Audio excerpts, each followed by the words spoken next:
that motherly instinct. They also have a connection with the divine, to bring a woman is a full circle because within her there is the power to regenerate. But often what happens is that we have been so conditioned, especially seeing our mothers and women around us, to be sacrificing, to always, be giving, to be a giver and not accept any help and all those kind of things. Or maybe, the way society conditions us. If you start talking about your emotions, you're clingy, you're needy. If you become too, introverted, you're harsh, you're cold.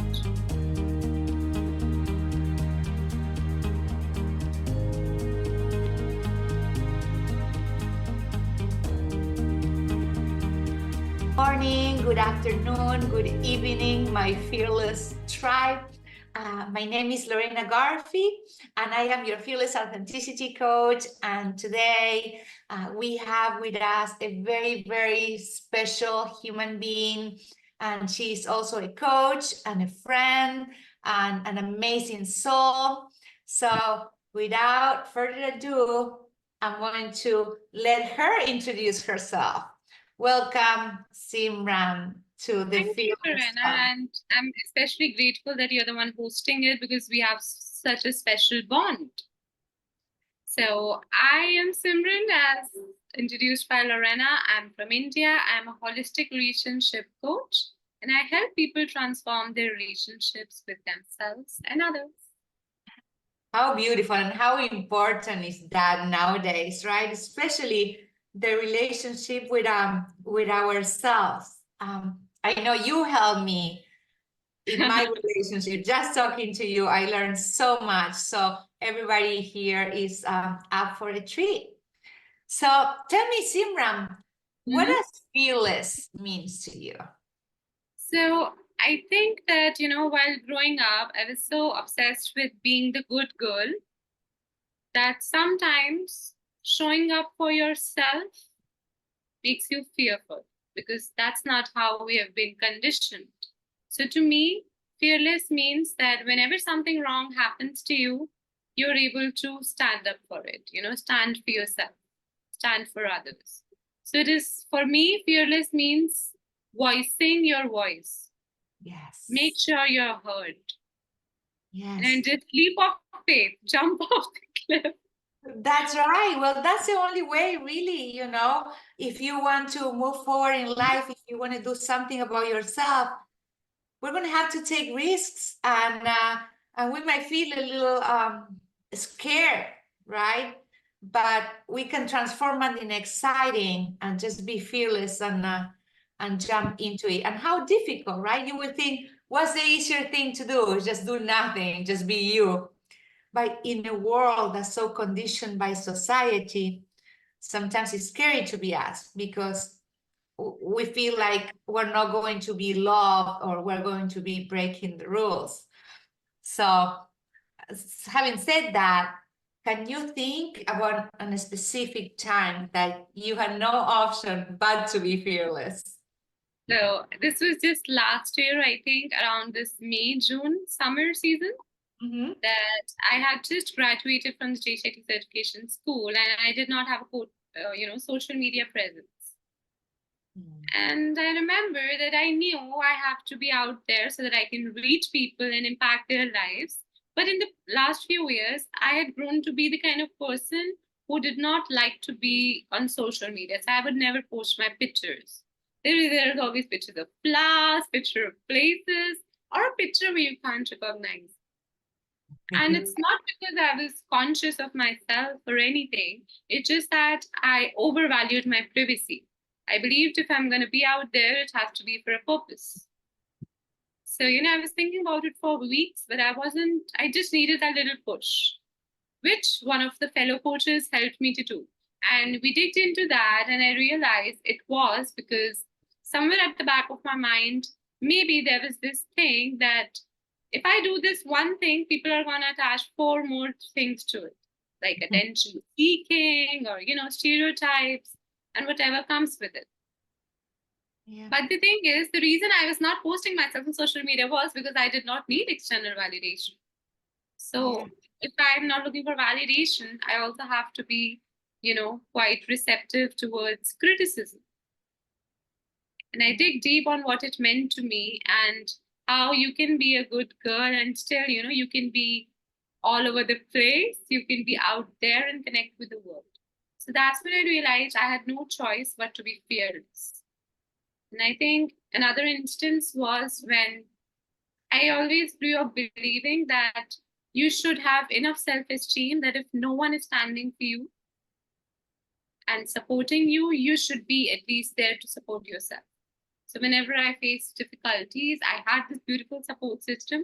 But I knew that if anyone comes, I'm the one who was going to defend myself foremost.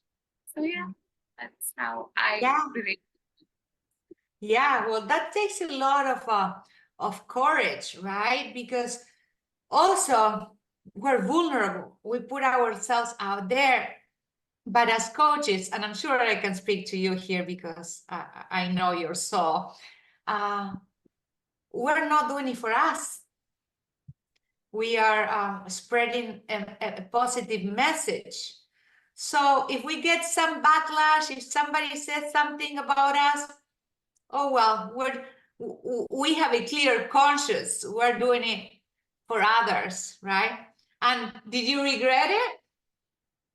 No, in Oh, fact, like I thought that being out there, like it completely makes you an extrovert or, my privacy is invaded, but that's not what happened. Every day I see someone or the other come up to me, and even though I don't mention it, they're like, oh, we saw that, we could really relate with your video and we could connect. So I'm like, oh, wow, it's not as bad to be seen on yeah. social media, like, apart from the personal life. And I think we should not have these kind of assumptions that if I'm going to step out in the world, this is what people are going to say until someone actually does that. And I've been grateful enough to never have come across people who pull me down, but mostly people who support me because they feel that, we all are uplifting each other. Yeah. Yeah, So it's that's it's great. beautiful. And I really connect with your content as well. And you can see when somebody does something from their heart, it's just so warm and you can relate to it. And who's going to say something bad? If somebody says something bad, they're going to have to get to me. So I know you've got my back. yes, I will always have your back. And tell me about, like, we met through Jay Shetty coaching school, but what made you wanted to be a coach, and how do you choose your niche? Because you're a holistic relationship coach. Lauren, are you asking me questions that I love to talk about and I can just go on and on and on? I have all day. So it's like that ever since I was a child, I could, naturally connect with people. I would walk into a room and I was able to spot, oh, something's wrong with this person. I've just asked them, how are you doing? And they would end up telling me their life story. So my friends used to call me the counselor type all my school and college life. And I remember that as a little child, I used to think that when I grow up, I want to solve some social problem, maybe have a school of my own, maybe, work with women who are being abused. Yeah. That's the kind of thing I had at the end back of my mind while I was growing up. But, as we grow up, we grow walls around that. Then I was always interested in human psychology. And I knew there is something related to it that I want to do, but I didn't have that job description or title, especially because I was into management studies. I did not get a therapy or a psychology degree. Then there came a point in my life when I realized that things turned upside down and, I hit rock bottom. And I realized that my mindset over the years had been so strong that I had already prepared myself for how I'm going to deal with different situations. And I never realized until those things actually happened. And the belief system was ready for me to, just use it. I saw the wonderful people around me who were there to support me, and I could navigate so many changes in my life. And I realized not everyone has this. So I wanted to be that person for them that can, just handhold them out of the chaos. Then Yes. I have been listening to Jay Shetty for years, like back when I was in school. So one day this just pops up on my feed, and I'm like, wait, I can still do this? It was almost like whatever I had held all my life, the life coaching thing gave a title to it.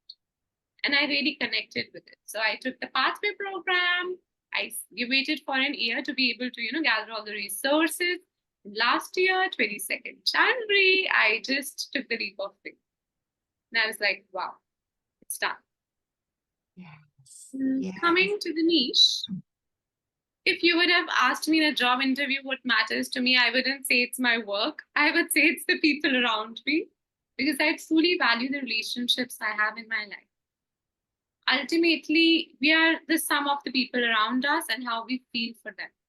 And if you are not connecting well with the people around you, sometimes it has to do with the relationship you have with yourself. So I Yes. believe that my mom always said that you can never, have an life of isolation. You should never have a life of isolation. So that's something that stick in my head. And I always wanted to be, loving towards the people around me. It matters to me at the end of the day how happy they are, what kind of bond we have. And I know that there are people in the world to whom it matters, and I wanted to be there for them. Yes, I love that, and it's so true. They said that we are the sum of the five people that we have around us, and it's so true. That's why it's so important, right, to surround yourself with people that has your back and that you can be yourself, right? And sometimes it's hard because you are a social being, but a lot of people is shy, and they miss that. And when we have relationships, we can mirror each other, and life becomes easier because at the end of the day, I feel like we all go through the same thing, and We do. if we share that, then we're like, oh my God, I'm not the only one. It's okay. Things are going to get better. Yes, I love that. And I love that niche too. And it's very, very needed. And why do you think that is important, especially for women, Mhm. to work in their relationship? I think it's something that goes beyond tradition and culture. So, we all know that women are blessed with so many powers, the power of empathy, emotion. I'm not saying men don't have it, but, they have that motherly instinct. They also have a connection with the divine, to bring a woman is a full circle because within her there is the power to regenerate. But often what happens is that we've been so conditioned, especially seeing our mothers and women around us, to be sacrificing, to always, be giving, to be a giver and not accept any help and all those kind of things. Or maybe, the way society conditions us. If you start talking about your emotions, you're clingy, you're needy. If you become too, introverted, you're harsh, you're cold. Yeah. So a woman cannot just sit back and relax. Mhm. And I think over the past few years, or the past few decades, the society has really transitioned into a place which recognize that a woman can, just be there for herself in relationships, which was not the case earlier. So I think Yes. dynamics are shifting. So as women, as humans also, we play multiple roles in our life. But as women, I think there are so many roles, and you need to be a different person in each one of them. Yeah. And you need to understand that you're not always the mother, the daughter, the wife, the CEO, or the social worker. You're also just a feminine being Yeah. who has the right to receive all the love and care from them too. I think. Yes. Yeah, it is so true because we put ourselves labels sometimes, and then we're one person here, one person there, but we are a little bit of everything, and we need to, in our relationships, I feel like sometimes we present ourselves in a way that we want others to see us, but that's a lot of work and it's not real.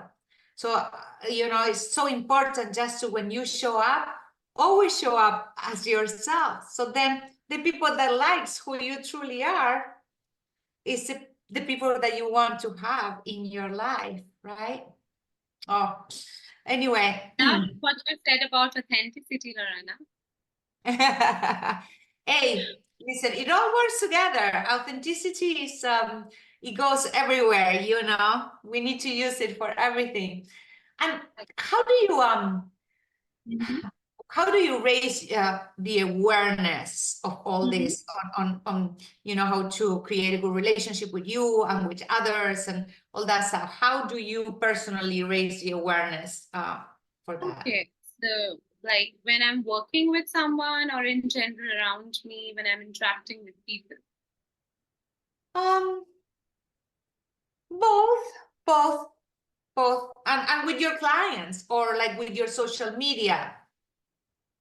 I think that a lot of times we just talk about idealistic situations where someone is either toxic or they're healthy.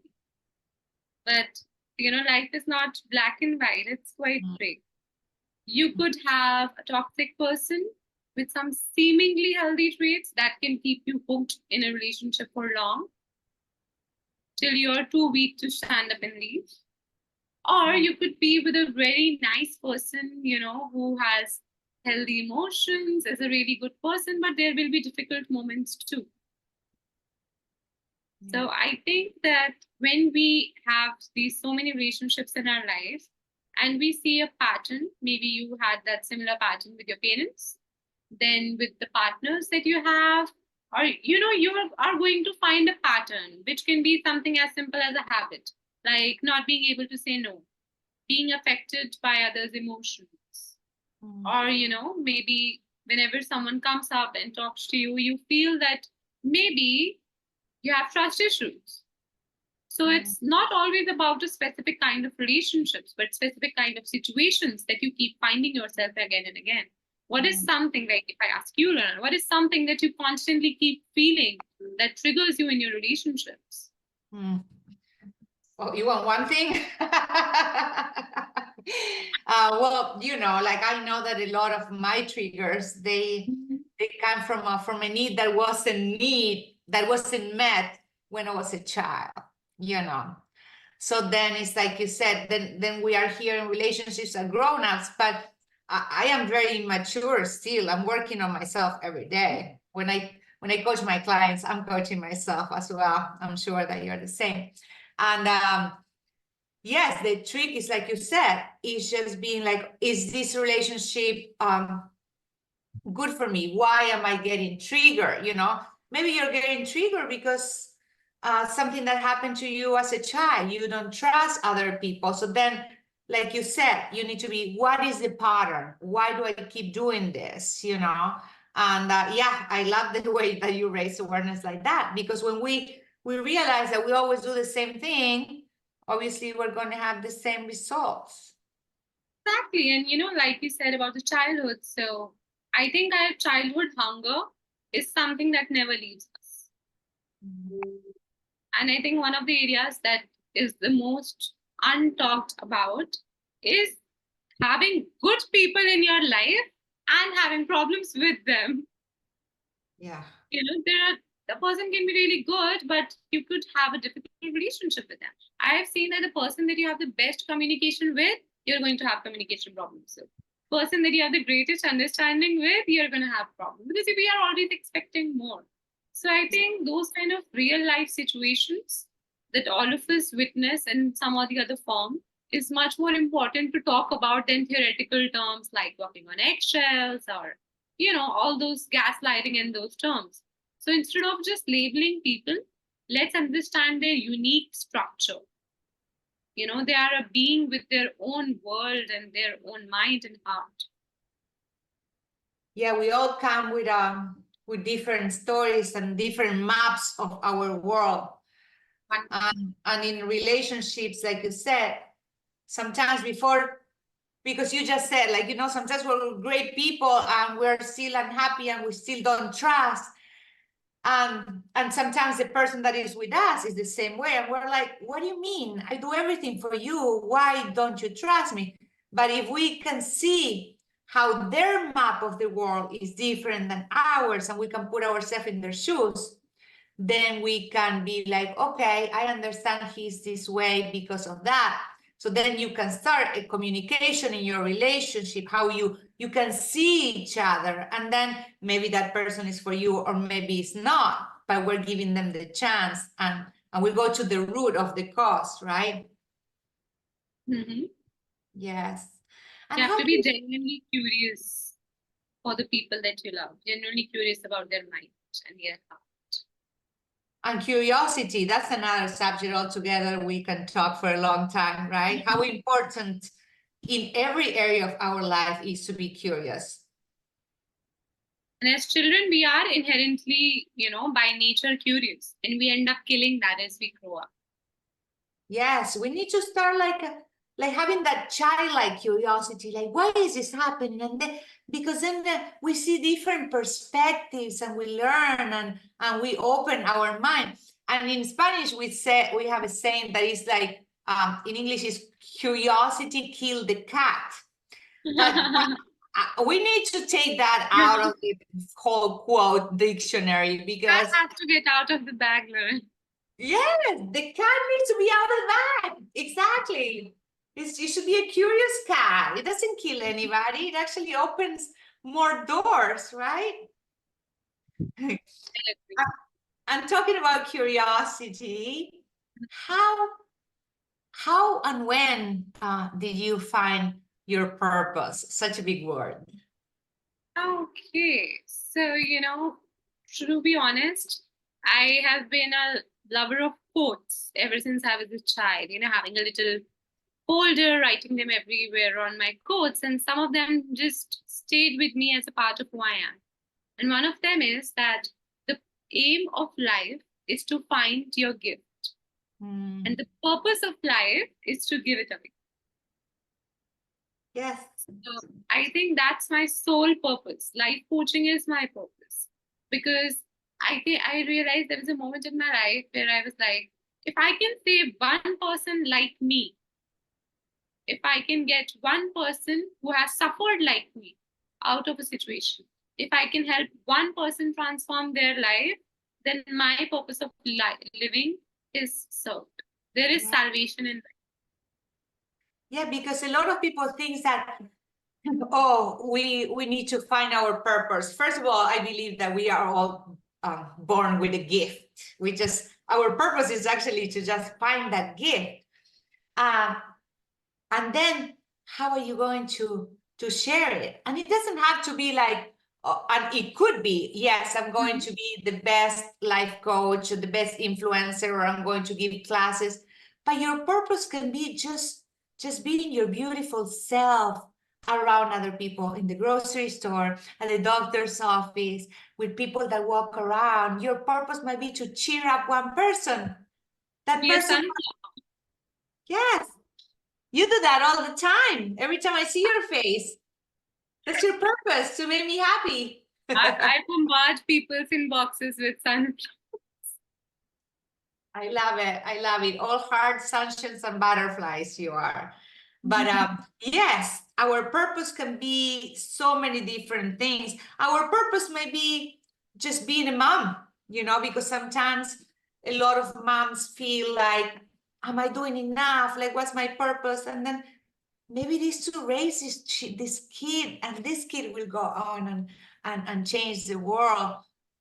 But This term called that your true dharma is your karma, which means that your true religion is your duty, something that you're supposed to do. So if you're a student who goes to school, if you're a mom who takes care of the children, if you're a person who's working who does their job, you do all of that well. Be a good person, do your work, fulfill your duty. Half of your job in this planet is done. yeah, we just have to find what it is and then just go for it. And what do you think is the biggest obstacle that women have when it comes to the relationships? I think it's self-worth. The Self, moment, Self-worth. Self-worth, yes. Because the moment something wrong happens with us, or if we are mistreated, one of the first questions that comes to people is that what's wrong with me that they chose to do this? Or maybe some way I could have prevented it, some way I could have stopped it. We start questioning ourselves. And I think that self-worth is also about that, whenever a woman wants to do something, one of the questions is about the society, about the people around her. So I think that's where self-worth steps in. If you Yeah. keep your self-worth intact, then even if someone is attacking you personally, you can have rejection, but you will not feel rejected. Because it's not about you, it's about the other person. Yes. Yes, I agree. 1,000%. It's because when you know who you are, it doesn't matter. It's like I was talking with a client the other day, and you know, she was feeling insecure for something somebody had said to her. And I was like, is that true? No. So why? It's like if somebody comes to you, Simran, and I'm like, oh, Simran, I do not like that pink hair of yours. That pink hair of yours is so pink, I don't like it. You're gonna be like, okay, I know I don't have pink hair. Right?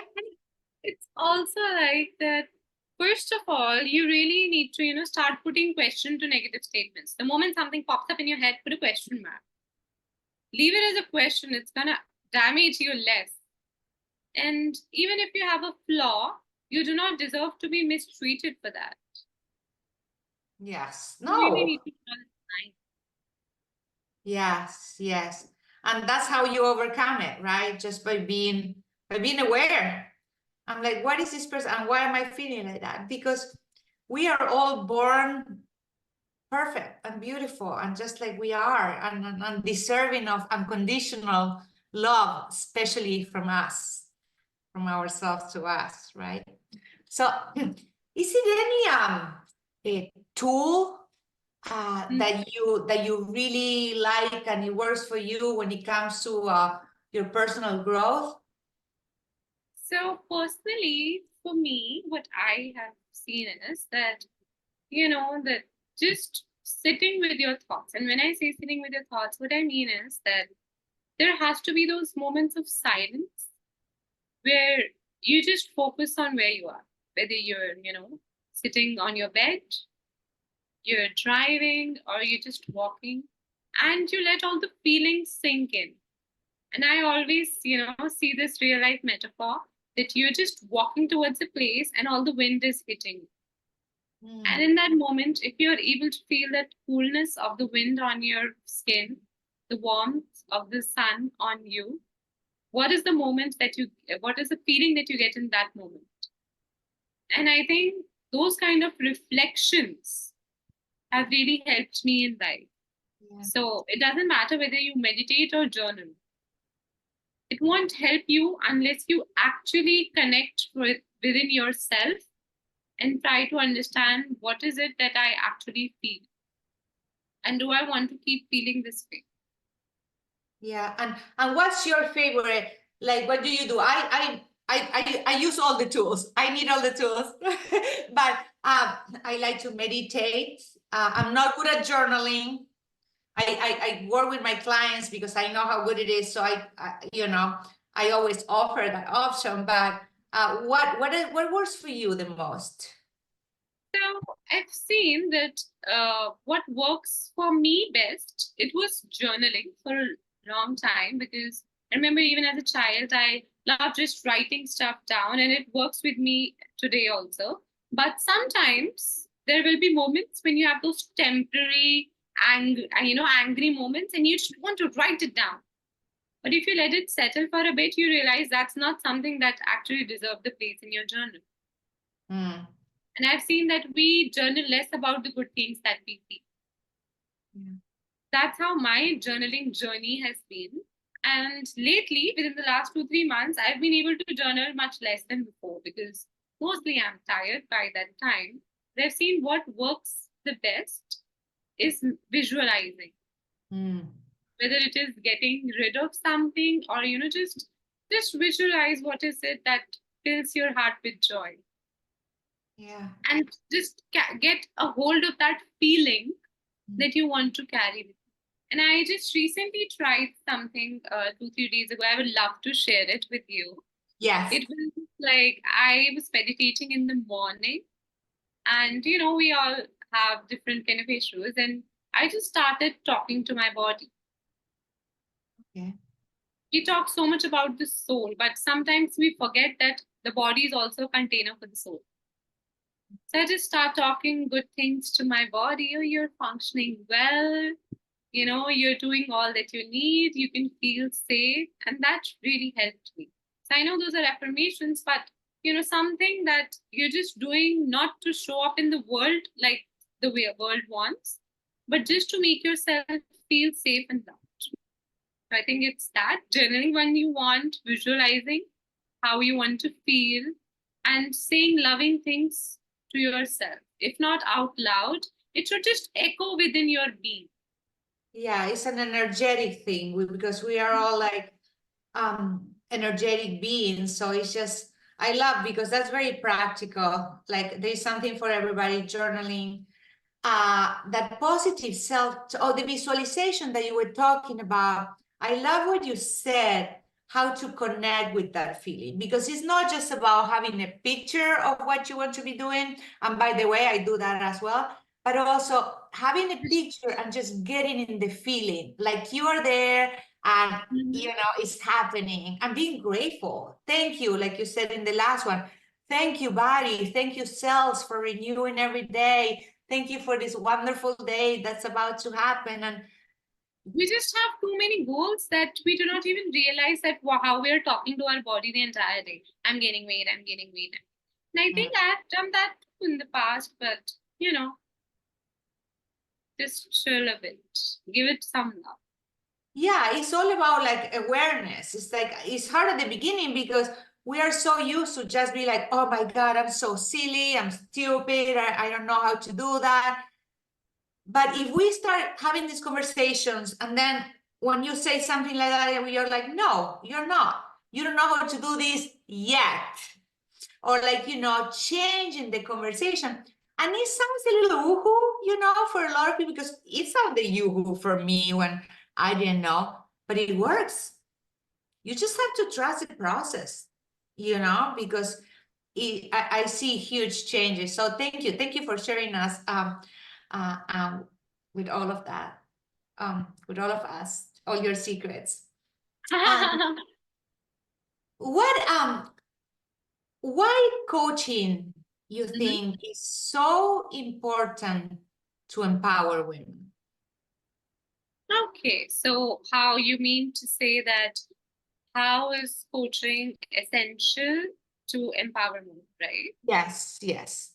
So I've seen that no matter how self aware you are, sometimes you just need that space, a safe space where you're able to echo yourself back and have your own mirror, but in the form of another person right in front of you. And when you make that promise to yourself, you commit to your own growth, it brings transformation. So I think that the notion that coaching or therapy is for weak is so wrong. It takes so much courage to be here. So I think it is actually the strongest people who need it the most. So Yes. coaching can really empower women, because that even if you are someone that has great self belief, the moment a person sits right in front of you and tells you you can do it, it's going to do wonders for you. Yeah. You can visualize something and believe in it, but the moment I am the one speaking to you and you visualize it, it's going to sound more real because it's coming from your external environment. And I've seen that a lot of times people are so good at helping others. It's the Solomon paradox, Mm. but they're not good at solving their own problems Yeah. because they're not able to detach. Yes, yes. I think It's always coaching, easier. It's easier, right, to help others. But when we're as coaches, when we're helping somebody, we're like, wow, I really need Uh-huh. this for myself. And I think it's almost like there are things that because we think we know ourselves so well, we end up developing blind spots that we never touch. But when the other person listens to it, they leave you with that deep, reflective question, and you're like, oh, yeah, that's what it is. So I think it really helps you. Even Yeah. if you were to talk to a tree, it was going to change your life. And here's a whole person that is well equipped to help you. So imagine how powerful that can be. Yes, and having the space to be yourself. Because sometimes, I mean, yes, we have friends and family, but everybody has bias, right? Everybody thinks that they know. But when we go to a coach, they just want the best for us. There's nothing there for them, right? And accountability, right? And everyone around you wants to solve those problems with you, for you, do their part. But the coach is going to enable you and empower you to solve it for yourself. Yes. And then you just go on with your life and having all those tools, right? Hmm. For us coaches, it's like, we love our clients and we love meeting with our clients. But at the end of the day, we want them to go on their own, to give them all the tools. This is Yes. the first thing that I learned from Shainaz in our coaching program. The moment a client comes to you for the first time, you have to be prepared for the day that they're going to leave. Your Mm. aim should be that they shouldn't need you for that one thing that they come to you for. So, yeah, I think it's not just about them learning the tools or having the toolkit. It's something within them that changes, and then they just know how to deal with it. Yeah. What a beautiful, it's transformation, for us. It's like we sell transformation and Not insight. true. Yeah. Do you have a coach, Simmran? Do you have a coach? To be honest, I have had, unintentionally, I have had some coaching back to back. Somehow, I remember once it was because one of my clients, who was a fellow student of the program, was like, I would love to get good feedback from you, which is why I want to coach you. So it's mostly been our fellow coaches when we coach each other, and that's worked the best. Yes, yes, yes. I feel the same way. Like we have a group of coaches that we take turns to coach each other. And at the beginning, we're all eager to coach others and practice and get better. But a lot of times we're like, me, I want to be coached. We are all clients in each other's story. We all need coaches. We're so lucky that we have our network, right? And it's unless you step into the shoes of being a client that you realize that, how things work. Yes, that's very fair. Yes. And do you have any success story that you would like to share? It's okay if you don't want to share, but if you want to. I love what I do and I can just go on and on. So I've seen that almost every person has come thinking that this is their problem. And when we start unfolding, it comes to something else. And then they realize it was not just one thing, it was this one big thing which was impacting all of their lives. So I'll just sum it up real quick. I remember one person, she said that she can't fix her sleep schedule. And by the end of the session, we realized that she was so used to giving that she was not comfortable in receiving love from people, receiving help from people. And when she fixed that, that just changed everything. Yeah, it's that That's so click. It's that click, right? easy. And one of my most favorite clients was someone who really wanted to rekindle the spark in her marriage and the kind of relationship that she had with her close relatives and how she handled all of them. And she was always in tears at the end of the session for good because she had connected with feelings that were long forgotten. So Mm. my success is when someone comes up to me after a session and they tell me, this thing happened and I took this step. I had the courage to take that action. And I never told them to take that action. We just did the mental processing, and we made a resolution that they have to embody something, and that unlocks something within them, that they just go on their own journey and start taking changes in their making changes in their life. Then they come to you and say, this happened and I reacted like this, and I'm mind blown. How beautiful. How beautiful. Thank you for changing lives and for making this world a better place. So we're coming to the end, and it's so sad because I want to talk to you for 5 days. But share with us 3 fearless women that they are your role models, or that they inspire you or you look up to. I think one of them is my mom. Definitely. She's the woman I've been closest to. And I think she's the iron lady. Soft and strong, and she's the biggest role model I can have. The second person who's coming to my mind is Denise. Because, so we just started with a very close relationship when we were both in the school. And I've just known so much about her life and how she does things and how she just brought all of this together, that she's a true inspiration too. Yes, and Denise is the founder of Fearless Women, this nonprofit organization that helps women all around the world. And really, yes, that's a good one. That is a good one. And one more. So, share someone that maybe everybody will know. Everybody will know. So Yes. It has to be a public figure. It's hard to pick one.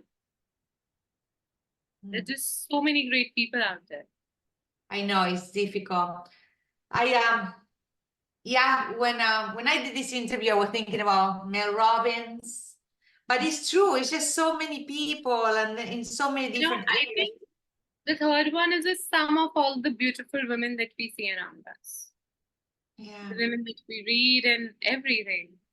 Yes. There's so much inspiration out there. We need to focus on the good stuff, right? Because a lot of people, even in social media, many great women doing such great things in every area of life. Yes. It's just hard to pinpoint. Yeah, I agree. And this is a fun one. I love this question. If your life was a movie, what would my be life was a movie? If it was a yeah. movie. What would be the title of the movie of your life? My God. This is very intuitive. I've never thought about it, but this just came up intuitively. The Advocate of Love. It just showed up. What is it called? An advocate of love. So, someone who stands up for love, advocates it to people, embodies it. I don't know. That just came into my head. Well, it makes total sense because you're certainly spreading such a beautiful message to change the world. And you are also a teacher, correct? A professor. So, yeah, a professor. I am an aspiring professor. I've taught kids in the past, and I loved doing that. And now I'm on my journey to become a professor. But yeah, I think love is our core emotion. Yeah, it's the most important thing, right? They said that is love, and then the opposite of love is fear. And that's why being fearless is just eradicates all the bad stuff and just leave us with love. So anything else, any last advice or message that you would like to give our audience? I think that's one thing that I just wanted to mention somewhere during the interview. It's like, be fearless in the pursuit of what sets your soul on fire. I need to write that down. Thanks you, Lauren. Be fearless in the pursuit. Yes, like listen to your gut feeling, right? Find your gift and then just Go for it, because that's meant to be. Fireworks. Yeah, yeah. Oh, I'm gonna miss you, Simran. Sorry, we can just keep that. Tell me, tell our audience, please, where can they find you? Or they can find me on Instagram. I'm by the name Sing Soul. I'm there on LinkedIn. I'm there on Facebook. You can find me on Jay Shetty's website. So yeah, you can always find me on the Fearless Woman page also. Just with your name? And if you have been listening to us so far, then thank you. So, what is your name in all these platforms? Is Simran, is Sing Soul? What is it? Just let everybody So know. if you see the username, it would be Sing Soul, but under the head, you'll find my name too. So it's by the name Simmran Rathi with a double N. Perfect. And Sing Soul is with a Y, S-Y. And Yeah, yes. SY, not the sinking one, but we are in sync. Just wanted to make it sure. Okay, well, thank you so much. I feel so lucky that I was able to spend this The time with feeling. you and continue in your journey and continue inspiring people and be part of this huge army that is going to make this world a better place. Thank you so much for today and for everything you do, and I cannot wait to see you again. Thank you so much, and I just like how you pour love into everything. And I'll see you. I see you very soon. And bye, everybody. I'm sure you enjoyed this very much. So make sure you go and you follow Simran and you get to know her a little better. Bye. Thank you. Stop recording. Hi. No, it didn't. It didn't stop recording, Lorena. Oh, that's okay.